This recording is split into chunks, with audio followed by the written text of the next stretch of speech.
Hello, Baseball Town.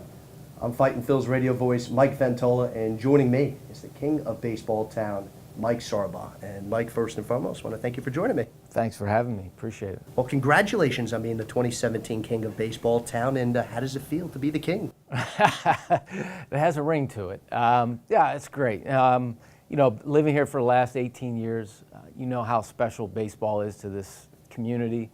I mean, that's why it's called Baseball Town. And over the years of playing in the minor leagues, managing, coaching, and always when you came into Reading, the players, the coaches, we always look forward to coming to Reading because the ballpark, the atmosphere, the crowd, the fans, you know, all that. It's a special place, and so that makes it even that more special. And not only with you being the King of Baseballtown, but you're also the Cleveland Indians third base coach and as well as infield coach as well. And how's been that experience, getting a chance to coach up at the major league level? It's been great. You know, when my first year in 13, I was the first base coach, and to be able to work for Terry Francona and just be able to be around him and to learn. You're always learning every day, especially at the major leagues. But just, you know, you're trying to get all his knowledge that you can and just try to learn each day. And having this been my fourth year, my third year now, I've been third base coach. It's been a great experience, and it's been a lot of fun, especially here this past year. Now, how was that process? Because I know you had managed in the minor leagues for a number of years, and you know, when it comes to you getting a major league job, was that something where Terry came to you and said, "Hey, we'd like for you to fill this opportunity"? Well, yeah. When Terry was named manager, you know, he called and said, "Hey, we'd like to interview you." You know, I didn't really know Terry. I'd met him once about 10 years before that, but we didn't have a relationship. So went up to Cleveland. We sat down, talked a little bit about, you know, my philosophy, and fortunate enough he brought me on his staff. And I think too, anytime when a new manager comes in, they're gonna bring some of his friends in or guys that he's worked with that he's comfortable with, and then also, you know, the organization wants to try and get some of their people in there. So I felt I was fortunate enough for that situation to happen for me. And you guys had quite a year. You know, the American League champions. I know you just fell a game shy there against the Chicago Cubs in the World Series. And for you getting a chance to really go through that playoff atmosphere at the major league level, what was that experience like for you and, of course, the Cleveland Indians organization? Well, I think any player that comes into professional baseball, you know, your goal is to get to the major leagues. And then once you do get to the major leagues, you know, you're thinking about, hey, getting to the playoffs. And I think the ultimate is getting to the World Series. Fortunate for myself and our team, we were able to do that. The atmospheres, especially playing the Cubs, who had gone 108 years without winning one, or even, you know, hadn't gotten to the World Series in years. So it was all that it was cracked up to be, that's for sure. The atmosphere in Chicago was, you can't describe it. It was crazy. So just to be able to be involved with that, you know, makes you reflect a little bit on where you started, where, you know, my career started, and to where I was there in October of this year. So it was a special year, not only for the city of Cleveland, you know, for baseball fans. I think it was a really good World Series, very competitive. You go to a Game 7, come down to extra innings. Unfortunately, we came up a little short, but when you sit back and reflect on it, I always tell people in spring training and in February, if somebody came up with a piece of paper and said, "Hey, you will get to Game 7 of the World Series, but you will lose. Do you want to sign up for that?" I'd sign every time. So, you know, that's it was a lot of fun, a special year. Now, I know you had a chance as well, too, with getting to the World Series. I mean, you played Boston in that first round. You had a lot of success against them, of course, then getting a chance to take on Toronto as well, too. And, you know, with kind of going through, you know, each phase of the playoffs and, you know, getting a chance to go up to Fenway and getting a chance to go up to, you know, Toronto there. And I know you spoke highly of the Cubs atmosphere. What were those atmospheres like in the first and second levels, even of those playoffs? Well, I think when we went to Boston, especially when we had won the first two at home, and we go into Game 3, deciding game, you know, there was a lot going on with the Boston fans. You know, you're going with Poppy, it could be his last game. You know, they're down 2-0, so there was, I think, it was a kind of a mixed emotion for the fans there. Fortunate for us, Josh Tomlin threw a great game. Coco Crisp had a big home run for us. and we were able to sweep them. And it was kind of to see, to see his career end.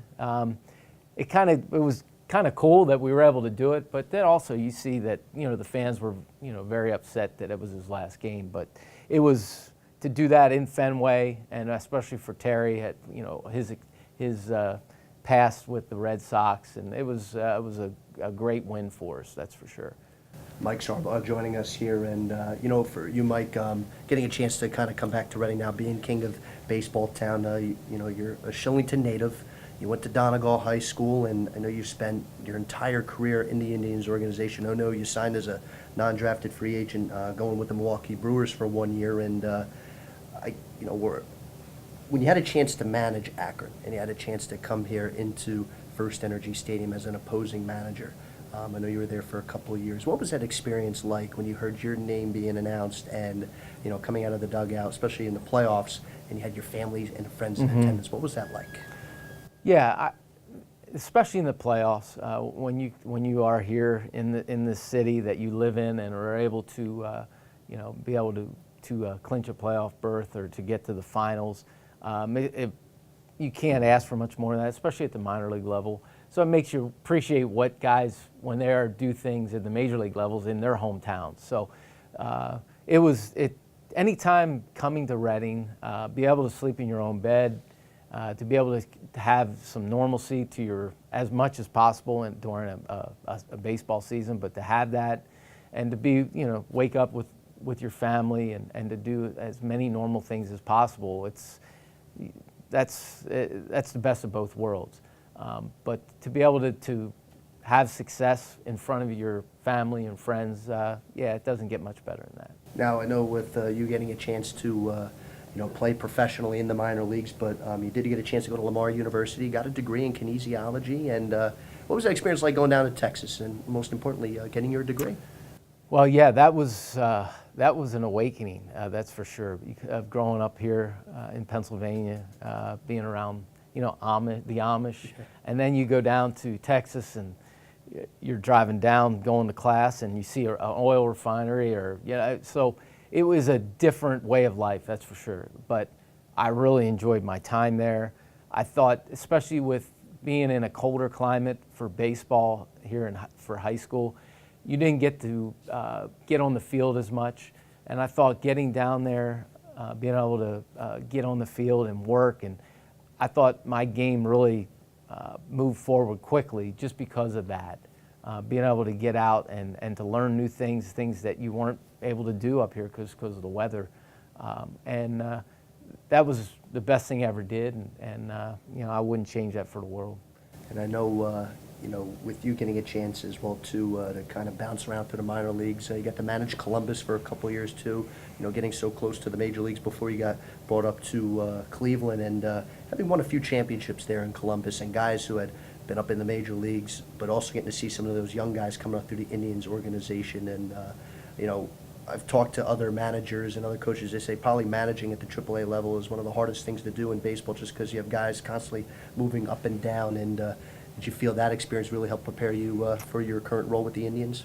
I think there's no doubt. I think when you're at the AAA level, you have the players that are on their way up, are looking to make a mark, and you have the players that had been there and are kind of trying to get back there again.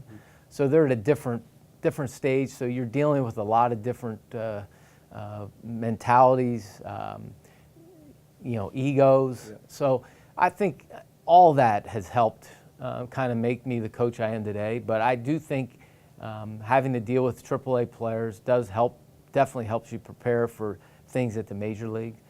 But there's, until you get to that point and you have to deal with major league players, you really can't emulate it. It's just hard to have that. So, just be able to get there and to be involved with them on a daily basis, that's the best teaching. Two more questions before I let you go. It's certainly been a lot of fun getting a chance to talk with you and, with your wife and your 3 children. I know, you get your from February until the end of the season, your spring training, you're out in Cleveland. And I know with your kids, getting older now, they're growing up, and do they get a chance? I know when you maybe come back east, or will they get a chance to come out to Cleveland and come visit you from time to time? Yeah, as they've gotten older, the trips to Cleveland has been a little bit less, just with the kids are involved with the athletics or just family type events. But overall, since they were born, they've been on the Pennsylvania Turnpike back and forth to Ohio, and especially this year it was kind of special for us because they were able to. The whole family went for the whole World Series, yeah. And I told them too. I said, "Hey, of all the years you've been in the car and following me all around, you're not going to miss this." So they were able to experience that. But as they've gotten older, yeah, it has been a little bit less of time together. But we just try to make the best of it. You played, you've managed, you're coaching now up at the major league level. I didn't realize you had the acting bug in you. Oh, yeah. Yeah. You appeared in Major League Two. Yeah.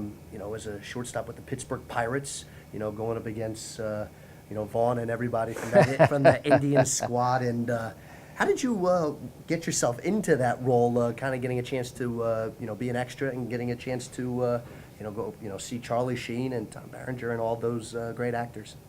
Well, it was after the '93 season. I had just finished playing in the Eastern League in Canton, and they were doing spring training scenes in Harrisburg in October, and one scout that I knew was involved with it, and they were looking for local ball players to be extras. So hey, I said I'm in. So I was fortunate enough to be able to get that scene, and I keep telling them I'm surprised I haven't gotten any more calls because it was such an Oscar-winning performance. Right. But hey, it was a great experience just to see how the movies work and the ins and outs and how they put those scenes together, and it was a lot of fun. Now I understand Charlie Sheen's got he could play baseball a little bit. Did you get a chance to, because I know he pitched, obviously, being Rick Vaughn, did you get a chance to kind of see what he was made of? I did not. I did not see him. The scenes I was in, he wasn't involved. I did get to actually see him on set, but I did not see him on the mound. Okay. But it is interesting to see how when they, for some of the action scenes, how they'll put an extra in to fill in for some of the other regulars. So it just to see how they put those together and just to see that the daily basis of how they go about the day and how they make things happen. It's unbelievable.